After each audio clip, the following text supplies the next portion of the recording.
Y en ese mismo contexto, ya pasando a, a otra de las grandes noticias que ha cundido la prensa esta semana, destaca sobre todo, en este caso tendríamos que incorporar un nuevo término, no sé cómo lo ves tú desde la ciencia política, Manolo, pero habrá que ver como una suerte de nueva pelea diplomática, pero desde el Twitter, ¿no?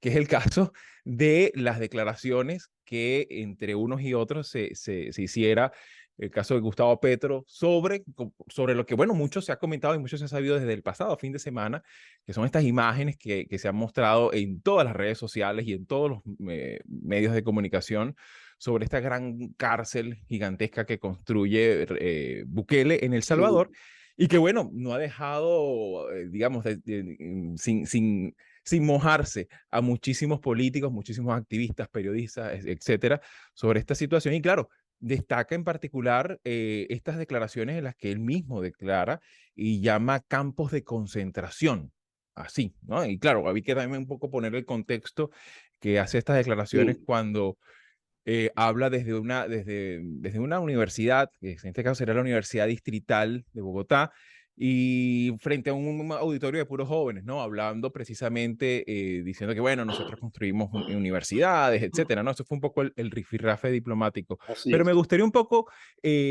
Manolo, tu apreciación, ¿cómo ves incluso también la gestión de esta propia crisis, ¿no? Porque se hace una crisis Sí. meramente digital. Por fortuna no se han levantado las embajadas, ¿no?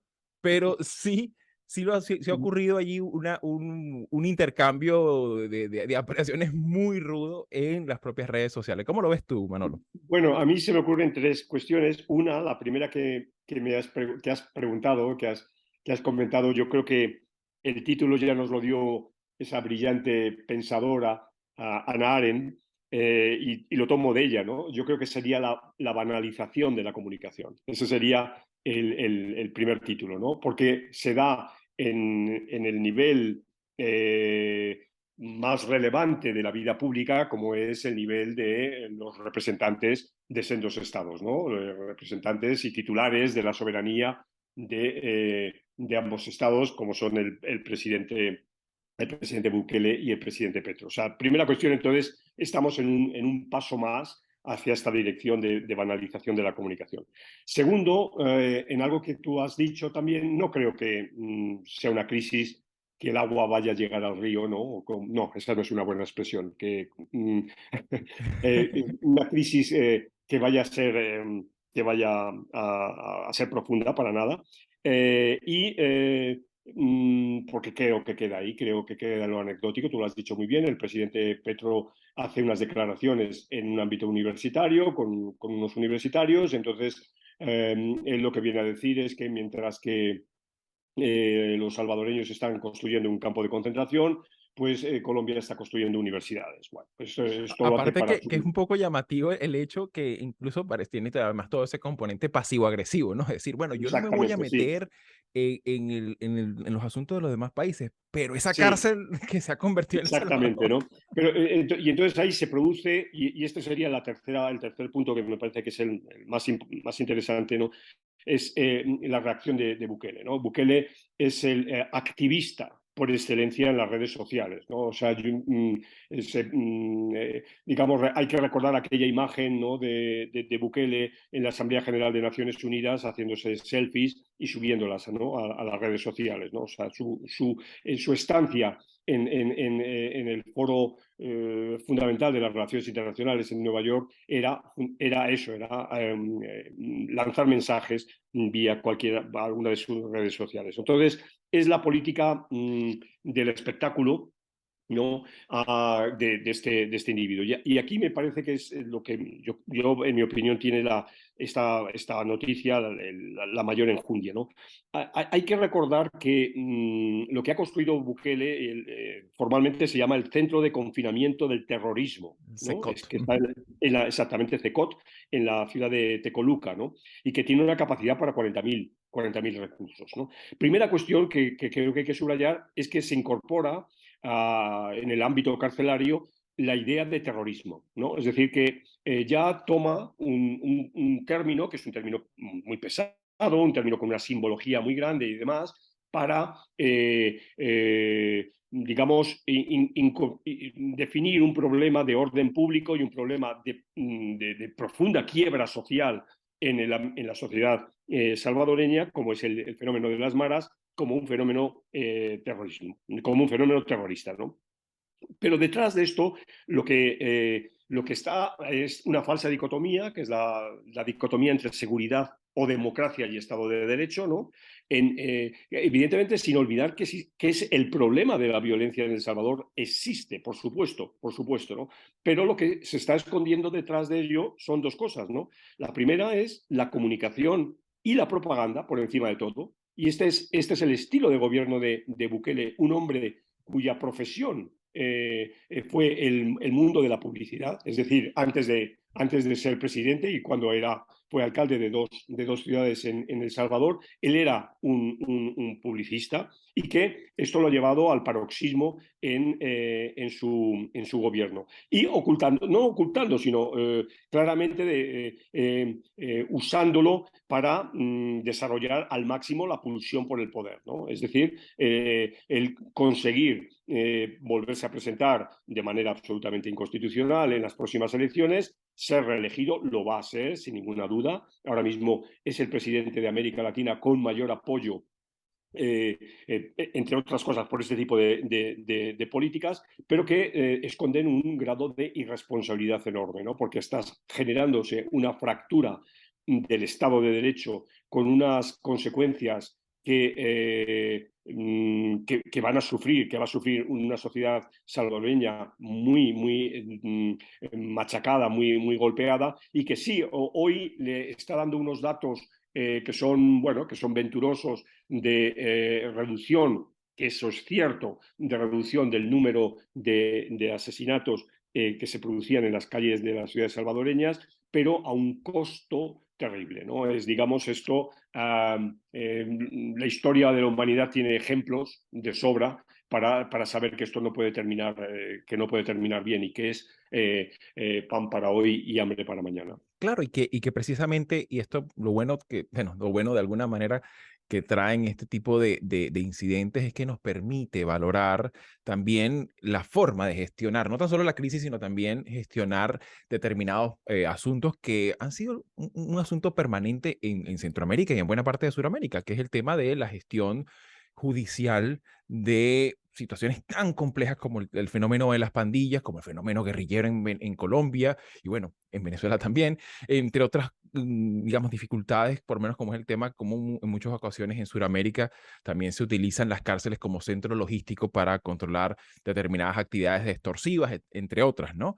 Sin embargo, me gustaría un poco tu apreciación, Marisabel, sobre todo para meternos un poco más en detalle en El Salvador, ¿no? Porque ciertamente, como muy bien apuntaba Manolo, pues se ha hecho, se ha hecho se ha diseñado una estrategia de guerra contra las pandillas, pero caray, ¿de qué forma, no? Estamos hablando de un gobierno que tiene ya está cercano a cumplir un año en estado de excepción, con garantía suspendida, donde también esto ha tenido un correlato dramático con respecto a al retroceso en las libertades de prensa, las libertades de asociación, aspectos fundamentales con respecto a lo que tiene que ver con las libertades hasta sindicales. Muchas veces, incluso hasta tuve la oportunidad de ver el video presidencial que duraba 40 y pico de minutos, ¿no? Mostrando todas las nuevas instalaciones y habían secciones ahí donde daban a entender que los reclusos iban a tener trabajos forzados. O sea, es algo que obviamente resulta pavoroso pues, en muchos aspectos y claro, de una vez planteaba como tú lo decías, Manolo, la dicotomía, bueno, discrepar con esta política es directamente estar a favor de las pandillas. O sea, una cosa Claro, abominable, claro, pues, porque reduce claro. cualquier forma de cuestionamiento o incluso de proposición, ¿no? En ese sentido, Marisabel, ¿cómo examinas tú, cómo podríamos examinar esta forma de gobernar y de gestionar un tema tan sensible para Centroamérica? Bueno, antes de entrar en eso, voy a señalar que al igual que comentamos en el caso de López Obrador, con respecto a los comentarios de Petro, ahí hay performance que lo que busca es eso, ¿no? Generar, provocar, estar allí. Recordemos que Petro también hace uso de sus redes sociales para eso, para llamar la atención, para atraer, provocar una polémica. Entonces, por ese lado, ahí están dos grandes egos jugando a ese performative act, ¿no? Eso es parte de las Sí. presidencias de reality TV que tenemos, que las tenemos por todas partes, ¿no? En cuanto al segundo comentario, a mí me parece que hay primero un enorme desconocimiento de las consecuencias de este tipo de políticas desde el punto de vista de los derechos humanos. Lo digo porque en Latinoamérica hay una obsesión con el tema de los hombres fuertes que hacen este tipo que toman este tipo de decisiones para enfrentar el delito, para enfrentar X, y lo hacen desde una manera es decir, en la agresividad de la política lo hacen de una manera contundente. Al parecer, eso le gusta a la gente. El problema está, a mi modo de ver, que cuando nosotros le negamos los derechos humanos a un individuo que por muy criminal que sea, los tiene, estamos proyectando que no nos interesan los derechos humanos y que no sabemos si el día de mañana nosotros mismos vamos a ser víctimas de esa arremetida en contra de la humanidad de un criminal. Porque dicho sea de paso, no sé si ustedes escucharon a Tamara Tarachu, no estoy segura que estoy diciendo bien su apellido, ella es la directora para las Américas de Human Rights Watch. Ella dice que están llevándose gente que simplemente por tener un tatuaje, por la forma en que se visten, se los llevan. Entonces, aquí no estamos hablando de justicia, aquí estamos hablando de una medida que Bukele toma, que por cierto es producto de una negociación que sostuvo con esas pandillas, con las maras. Él negoció con ellos para poder tratar de controlar la situación, pero esto él no está apuntando a Lo lo cual, que es la causa, el origen del problema. claro, lo cual Eso es lo incluso grave. esas negociaciones que comentas tú, esas negociaciones incluso están documentadas. Sí, Ahí claro hay que que sí. destacar el trabajo temerario Eh, y valioso de periodistas, por lo menos como el caso del Faro. El Y Faro, bueno, claro, nuestra palabra de reconocimiento y claro que admiración por sí. su trabajo. Y a riesgo de que ellos también son objeto de persecución por parte del gobierno. Pero el problema está en que la población le está dando un espaldarazo a Bukele precisamente porque sienten un alivio, pero las causas que han permitido, alimentado, no la aparición, porque esas pandillas surgieron fue aquí en Estados Unidos, en Los Ángeles, y se fueron precisamente porque aquí en Estados Unidos encontraron la justicia, ¿no? Que no estaba el ambiente como para ellos seguir aquí. Pero entonces allá lo que encuentran es un sistema que quizás ha sido mucho más flexible.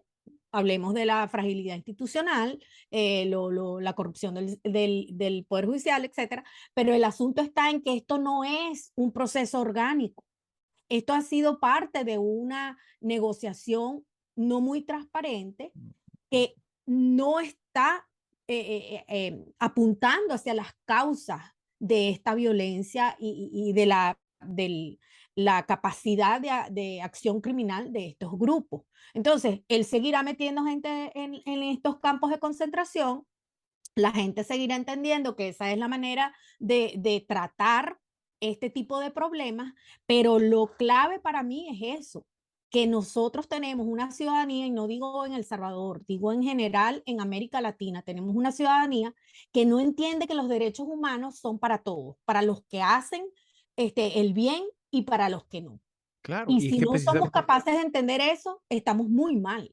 claro, y es que ese es uno de los elementos fundamentales que tú acabas de dar un punto muy importante, que es que esto tiene que estar acompañado también de un componente de optimización, modernización y profesionalización del Poder Judicial. O sea, esto no es nada más el golpe de imagen, ¿no? Y poner imágenes en las que miren cómo yo trato sin piedad, ¿no? A los criminales, sino que de alguna manera también esto tiene que tener por lo menos ahí están documentados también los casos en los que el propio Salvador, siendo un territorio tan pequeño, tiene problemas incluso hasta la distribución de tribunales, de jueces, de fiscales, entre otras muchas cosas. La estructura de incentivos para evitar lo que llamamos coimas al mismo proceso judicial no se ha tampoco trabajado, ¿no? Entonces, claro, obviamente estas cosas no tienen visibilidad en las redes sociales y evidentemente tiene este elemento también que daña, ¿no? Y obviamente esto no favorece tampoco a ese relato y él mismo lo tuiteaba, ¿no? Los hombres fuertes crean buenos tiempos, ¿no? Imagínate, casi como con un tono casi bíblico, ¿no? Y en ese contexto, pues bueno, vamos a seguir examinándolo, llegado a su momento, porque ciertamente es algo sobre lo cual sí es importante enriquecer el debate sobre lo que acontece en El Salvador. Hasta aquí, ¿te interesan los temas que hemos abordado? Puedes ayudarnos a seguir publicando estos fragmentos, dándole like, compartiéndolos, comentando y suscribiéndote al canal. El audio de la entrevista completa lo puedes conseguir en la página latinoamerica21.com/podcast y en las principales plataformas de audio. Subimos videos nuevos todas las semanas, así que nos volveremos a ver muy pronto.